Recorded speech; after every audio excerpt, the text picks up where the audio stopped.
All right, are we live? Yeah, okay, good.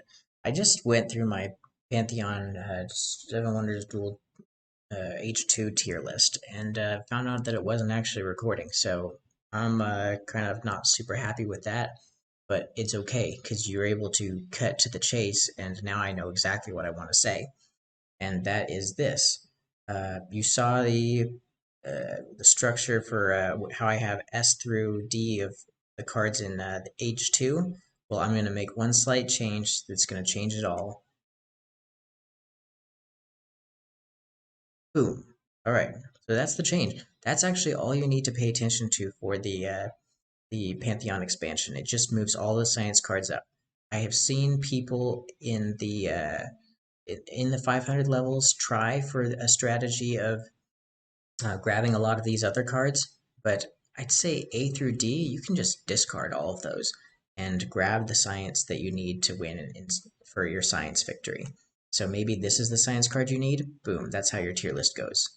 You have these three, you need this one, put that higher than the brewery, and yeah, try to get 4 or 5 science symbols by the end of H2. But H2, instead of becoming a fight to decide, oh, am I going to win a military in H2? Am I going to need the resources secured for a points win in H3? Should I start grabbing points right now? Should I defend against military? These gray cards, are they important?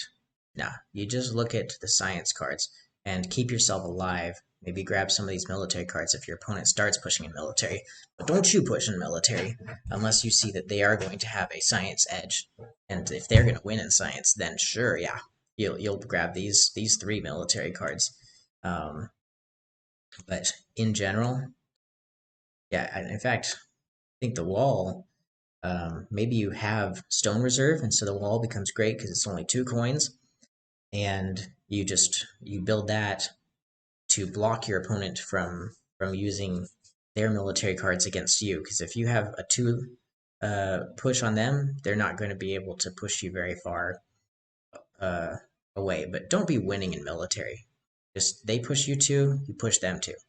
Actually, something to be said, you may want to push them 1. So in the original tier list, I think this one is down here. I moved this one up just for this occasion because um, maybe they push you 2 with one of these. You could push them 1, and then now you're slightly losing in military.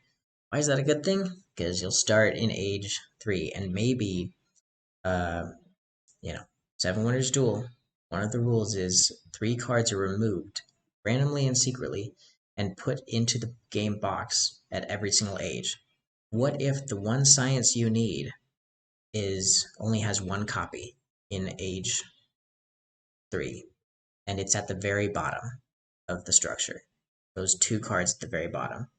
In that case, you really need to be losing in military so that you go first and then you take one of those cards.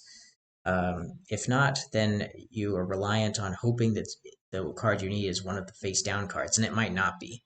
So, being too much wanting to balance I'm going to juggle the red ball in military, and then I'm going to juggle the science ball, and maybe I'll win in one of them. Don't do that. Just focus on science. Be losing in military, and you'll thank me later. You could even win in military if you're losing slightly in military. If you're losing completely in military, you probably won't win in military. But if you're losing slightly in military, you listen to this. If you're losing slightly in military, you have a better chance at winning in military than if you are winning slightly in military. When I say slightly, just winning by 1 or losing by 1. If you're slightly losing, you'll start the next stage, and when you see that 3 military card at the bottom of the structure, you can just take it. There's a good chance that'll happen. Or if you see that if you don't start, and your opponent doesn't have any extra turns, if you find out that you don't start, then you could actually engineer the pyramid to get 2 of the 3 military cards. You just have to do a mine yours, mine yours, mine yours game. Oh my goodness. Then you could really be sitting pretty, but the only way you can choose who goes first is if you're losing in military. So would you rather be winning in the military and give a 3 shield to your opponent, or losing in military and take all of the military cards in age 3? Yeah, definitely be losing slightly in military. So, but that's the red ball.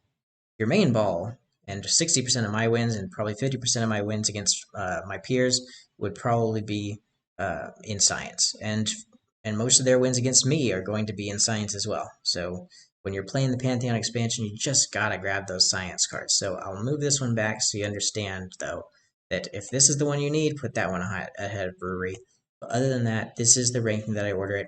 Something to be said about the customs house. If you do not have the, still grab Brewery ahead of customs house for the most part. But if you do not have the gray cards you need, customs house becomes super, super, super important. Okay.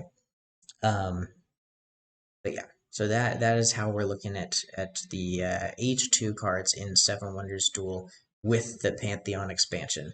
Anyways, thank you so much for watching. Please, if you liked this little strategy rundown and tier list, consider liking the video. Good luck on your Pantheon games and have a great rest of your day.